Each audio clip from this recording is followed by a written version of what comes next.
Sir ఇంతవరకు మన వాళ్ళు ఎవరు నెహ్రూ నగర్ ఏరియా టచ్ చేసినట్లేదు. ఇవాళ అటువైపు దండయాత్ర చేద్దామని చూస్తున్నారు. Very good. అది సరే కృష్ణ, మన వాళ్ళు ఎవరు కాళ్ళు గడ్డాలు పుచ్చుకుపతి వల్ల ఒక్క ఆట కూడా తెలియపోతున్నారు. మరి నువ్వేమో నెలకు 30-40 ఆటలు తీసుకొస్తున్నావు. ఏమిటయ్యా నీ టెక్నిక్? నా టెక్నిక్ మాటల్లో చెప్పేది కాదు సార్. ఓరి సౌజ్ఞలో చెప్తావా? అది కాదు సార్, నేను కస్టమర్స్ తో డీల్ చేస్తున్నప్పుడు మీరు కళ్ళారా చూస్తే మీకే తెలుస్తుంది. అయితే నేను కూడా ఇవాళ నీతో పాటు వస్తానయ్యా. మీరు కూడా నాతో పాటు రావచ్చు. కాకపోతే మీరు ఇలా సూటు బూటు వేసుకుని ప్రొపరేటర్లా నా వెంట వచ్చారనుకోండి, వీడు సన్నా సేల్స్ మెన్ రా, వీడి వల్ల కాక ప్రొపరేటర్ వెంటేసుకు తిరుగుతున్నాడని మన ప్రోడక్ట్ ను అనుమానించే అవకాశం ఉంది. అమ్మో, మరైతే ఎలాగయ్యా రావటం? మీరేమీ అనుకోకపోతే నా వెంట మీరు రావడానికి ఓ మహత్తరమైన ఐడియా చెప్తాను. ఏమిటయ్యా అది? Good morning sir. Good morning. Potharaju,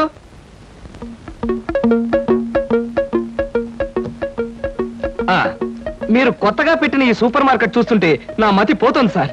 అసలు మీ సూపర్ మార్కెట్ దెబ్బకి సిటీలో ఉన్న సూపర్ మార్కెట్లని ఫ్యాట్. Thank you. By the way, నా పేరు Krishna, Dhanalakshmi agencies sales representative ని. Glad to meet you. Very nice to meet you sir. వీడు మా బాయ్. అదే పోతరాజు, నా పర్సనల్ అసిస్టెంట్. మీరు వచ్చినందుకు నాకు చాలా సంతోషం. రండి కూర్చోండి. Thank you.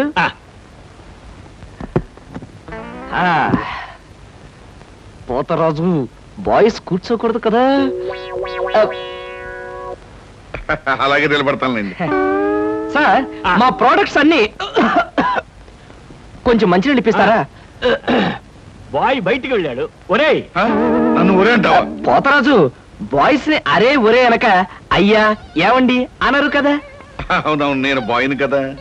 జగ్గులో వాటర్ ఉంది, అయ్యగారు తెచ్చి. నేను నీళ్ళు తీసుకొచ్చే వాళ్ళ, లేకపోతే నేను తీసుకురావాలా? కదా పోతరాజు, ఇప్పుడు నువ్వు బాయ్ కదా. అవును, నేను బాయ్ని కదా.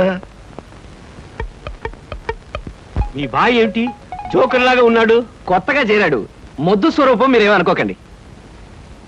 ఆహా, మిమ్మల్నే సార్. ఓహో, ఏమిటయ్యా? ఒక్కసారి కళ్ళజోడు తీయండి సార్. అరే ఏమిటయ్యా? Face reading sir. ఫేస్ రీడింగా? మొహాన్ని పట్టి అవతల మనిషి యొక్క మంచి చెడు చెప్పడం. దాన్ని నేను 6 సంవత్సరాల పాటు అలహాబాద్ లో ఐజిన్ ఓవర్ అనే ఆస్ట్రేలియన్ దొర దగ్గర ట్రైనింగ్ పొందా. మీరెప్పుడు ట్రైనింగ్ పొందారు? ఈ దిక్కుమాల ఉద్యోగంలో చేరక ముందు. నువ్వు కాస్త నోరు మూసుకుని నిలబడు. ఒరే, ఆ ఫ్లాస్క్ లో కాఫీ ఉంది, పట్టుకురా. నేను కాఫీ తీసుకురా. ఏంటి దొరలాగా మాట్లాడతాడు? ఒకప్పుడు బాగా బతికిన వెదాలండి. నేను వెతవనా? నువ్వు బాయ్ కదా, వెళ్ళి కాఫీ పట్టరా. సార్, మీ ఫేస్ చూస్తుంటే చక్కటి భార్య, చుక్కల్లాంటి పిల్లలు, లక్షల ఆస్తి ఉన్నట్టు కొట్టొచ్చినట్టుగా కనిపిస్తోందండి. ఇక ఫ్యూచర్ లో మీకు గొప్ప చేంజ్ రాబోతుంది. గొప్ప చేంజ్? అది ఏంటయ్యా? ఆడరేఖ, ఆస్తి రేఖ వరుసగా మీ రేఖలు కలవబోతున్నాయి. నిజంగా? అందులో ఆశ్చర్యపోవాల్సిందే ఉందండి. మీ అందం, మీ పర్సనాలిటీకి ఏ ఆడదైనా ఇట్టే పడిపోతుంది. సిగ్గుపడకండి. కాకపోతే ఎంత తొందరలో పడబోతుందనే విషయం చెప్పాలంటే కొంచెం స్టడీ చేయాలి. ప్రస్తుతం నాకు టైం లేదు. మా సరుకు ఆర్డర్ తీసుకోవాలి కదండి, ఏదో పొట్టకుట్టు కోసం. పద పోతరాజు. మీ సరికి నేను ఆర్డర్ ఇస్తాను. ఏదో డీప్ గా స్టడీ చేయాలని చెప్పారే, చేయండి. కూర్చుని కూర్చుని. ముందా ఆర్డర్ సంగతి ఏదో మనం తేల్చేస్తే ఆ తర్వాత మీ ఫేస్ రీడింగ్ గురించి నేను తేల్చేస్తాను. ఆర్డర్ తీసుకోండి. ఇంకా ఏం కావాలి? ఓ ఫ్రూట్ సాలెడ్. ఫ్రూట్ సాలెడ్ వద్దులే, నేనే వెళ్ళి తీసుకొస్తాను. థ్యాంక్స్ రా.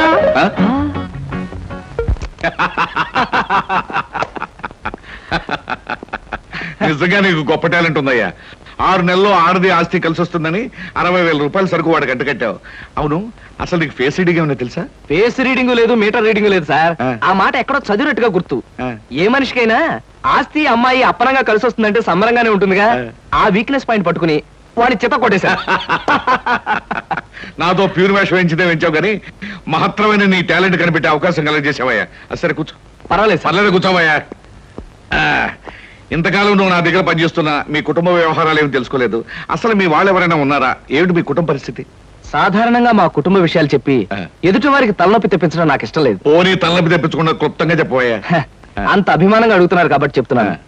నేను కాకుండా మా ఇంట్లో ఉన్న వ్యక్తులు 3. మా అమ్మ దైవభక్తి, ఎదుటి వాళ్ళ మీద అభిమానం, ఆప్యాయత కలిగిన దేవత లాంటి మనిషి. ఇకపోతే మా నాన్నగారు క్రితం జన్మలో తను త్యాగరాజు తాన్సేన్ లాంటి గొప్ప సంగీత విద్వాంసుడని ఆయన ఉద్దేశం. తన రాగాలతో ప్రజలందరికీ రోగాలు తెప్పిస్తూ తన ఆలాపంతో ప్రజలందరినీ హాహాకారాలు చేస్తుంటే పేటలో ఉన్న వాళ్ళందరూ గొంతు పిసిగేస్తామని వాళ్ళ నిర్ణయం తెలియజేశారు. దాంతో భయపడిపోయి ఆయన బాత్రూమ్ లోనే పాడుకోవడం హాబీగా పెట్టుకున్నారు. ఆ సుగుణమే కాకుండా పేకాట పిచ్చి కూడా ఉంది. పని పాట లేని వాళ్ళందరితో చేరి పేకాట్లో ఎప్పుడు ఓడిపోవడమే కాకుండా అప్పుడప్పుడు తన బట్టలు కూడా తాకట్టు పెట్టేస్తుంటారు.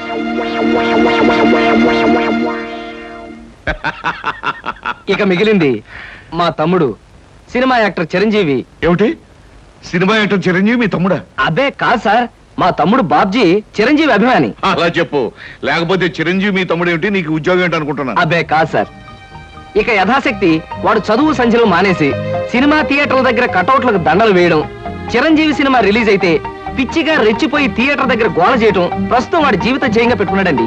అది సార్ మా కుటుంబ పరిస్థితి. అంటే ఇంటెల్లపాదికి సంపాదించి పెట్టేవాడు నువ్వు ఒక్కడవేనన్నమాట. చూడు మిస్టర్ కృష్ణ, నీ కారణంగా మన కంపెనీ ఎంతో అభివృద్ధిలోకి వచ్చింది. అందుకు ప్రతిఫలంగా మీ కుటుంబానికి సాయం చేయడం ప్రొపరైటర్ గా నా కనీస ధర్మం. ఈ నెల నుంచి నీ జీతం 1000 రూపాయలు పెంచుతున్నాను. Okay? Thank you sir, thank you very much. ఆ విధముగా జూదమునందు అన్ని పోగొట్టుకున్న పాండవులు అరణ్యవాసములకు బయలుదేర్రి. ఆహా, ఏమి రాశాడయ్యా మహానుభావుడు. ఎవరు? వాల్మీకి మహాకవి. The law of diminishing returns states that the more you consume of a product, the more you పరీక్షలు కదన్నయ్యా, చదువుకుంటున్నాను. ఓహో, చదువు చదువు. అలాగే. అమ్మా అమ్మా. వస్తున్నారు బాబు. చేసేది సేల్స్ మెన్ ఉద్యోగం. నీడ పట్టున ఉండకుండా ఎండనక వాననక ఊరంతా తిరిగి అలసిపోయి వస్తుంటాం. నీ కష్టం తెలుసుకుంటే నాకెంతో బాధగా ఉందిరా కృష్ణ. కాఫీ తీసుకో బాబు. అమ్మా, నా కష్టంతో ఇంట్లో అందరి ఆకలి తీరి కుటుంబం అంతా ఆనందంగా ఉందని తలుచుకున్నప్పుడల్లా నాకు సంతోషంగాను సంతృప్తిగాను ఉంటుందమ్మా. అన్నట్టు ఇవాళ జీతం అందింది. ఇంటి ఖర్చులు ఏమిటో, ఎవరెవరికి ఎంతెంత ఇవ్వాలో లిస్టు రాసిస్తే. కృష్ణ, ఈ వయసులోనే సంపాదించే బాధ్యతను ఎత్తనేసుకున్నావు. కుటుంబాన్ని నడిపే బాధ్యత కూడా నీకెందుకురా? డబ్బు నాకు ఇస్తే ఖర్చులు మిగిలిన విషయాలన్నీ నేను చూసుకుంటాను. నీకివ్వడానికి నాకేమీ అభ్యంతరం లేదమ్మా. కాకపోతే ఈ కాస్త జీతంలోనూ అందరినీ మేనేజ్ చేయడం నీకు కష్టమేమోనని. ఒరే, నేను అమ్మని, నాకు ఆ మాత్రం తెలీదు. అమ్మవు కాబట్టే అందరి మాటలకు కరిగిపోయి అడిగిన వాళ్ళందరికీ కాదలేక ఇచ్చేస్తావని. సర్లేరా. సరే సరే సరే, తీసుకో. నేను వెళ్ళి బట్టలు మార్చుకొస్తాను. బియ్యానికి 300. అమ్మా, నీకు విషయం చెప్పాలంటే ఏడుపు వస్తుందమ్మా. ఏడవలసిన అవసరమే వచ్చిందిరా బాబ్జీ. ఇంట్లో నాన్న సంగీతంతో హింసిస్తున్నాడని చదువుకోవడానికి బీచ్కి వెళ్ళాను. అక్కడ వాచ్ పోయిందమ్మా. ఎల్లుండి నుంచి పరీక్షలు. కనీసం చేతికి సెకండ్ హ్యాండ్ వాచ్ అయినా ఉండాలిగా. ఓ 100 రూపాయలు బొమ్మా. ఈసారైనా తగలేసుకోకుండా వాచి కొనుక్కో. అలాగే. ఇదిగో 100. అయినా వాచి బారేసుకోవడం ఏమిట్రా పిచ్చి వెధవ. ఇదిగో పార్వతి, ఇందాక వీధిలోంచి వస్తుంటేను కొందరు పెద్ద మనుషులు కనిపించి త్యాగరాజ ఉత్సవాల దగ్గరికి వస్తున్నాయి కదా, నా వంతు ఓ 500 రూపాయలు విరాళంగా ఏమని భైరవ రాగంలో బావురమన్నారే. 500? నేను ఇలాగే అన్నాను. మీరిస్తాను ఒప్పుకున్నారా? కుటుంబం బరువు బాధ్యతలు తెలిసిన వాడిని నేను ఎందుకు మాటిస్తానే. కావాలంటే 2 లేక 300 విరాళంగా ఇస్తాను. ఆ రోజు ఉచితంగా కచేరీ చేస్తానని మాటిచ్చాను. పైసా కూడా అడగం. మీ కచేరీ మాత్రం వద్దు బాబు అని దండం పెట్టుంటారు. అంతేనా? కమాచు రాగంలో కాళ్ళు చేతులు వెరకొడతాను. నా కచేరీ అంటే బొత్తిగా భక్తి శ్రద్ధలు లేవు. ఆఖరి మాటగా 200 రూపాయలు విరాళంగా ఇస్తాను అన్నానే. ఇవ్వకపోతే బాగుండదు, ఆ తర్వాత నీ ఇష్టం. త్యాగరాజ స్వామి నిన్ను ఆశీర్వదిస్తాడు. 3, 4, 5. అమ్మగారు పాలకు డబ్బులండి. అమ్మగారు పచారీ సామాన్ డబ్బులండి. అమ్మగారు నా జీతం అండి. అమ్మగారు పాలకు డబ్బులండి. అమ్మగారు పచారీ సామాన్ డబ్బులండి.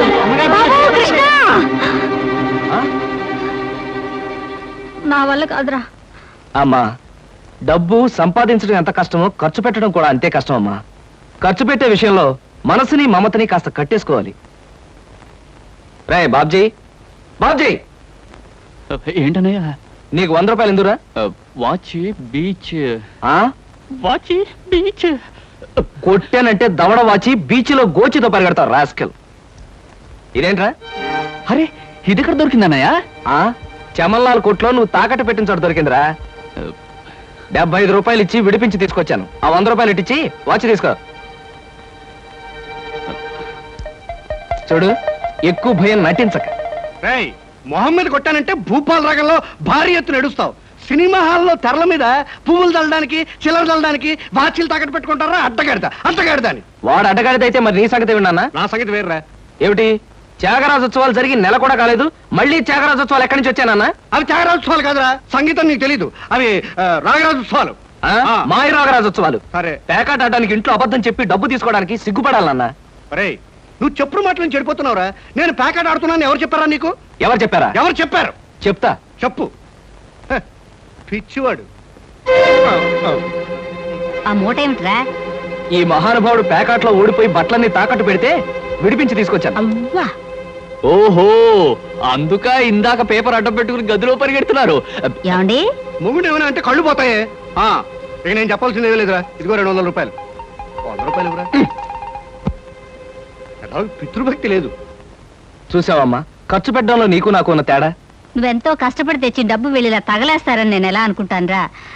అన్నట్టు మర్చిపోయాను, ఇంటికెళ్ళావిడే అద్దె కోసం కబురు చేసింది.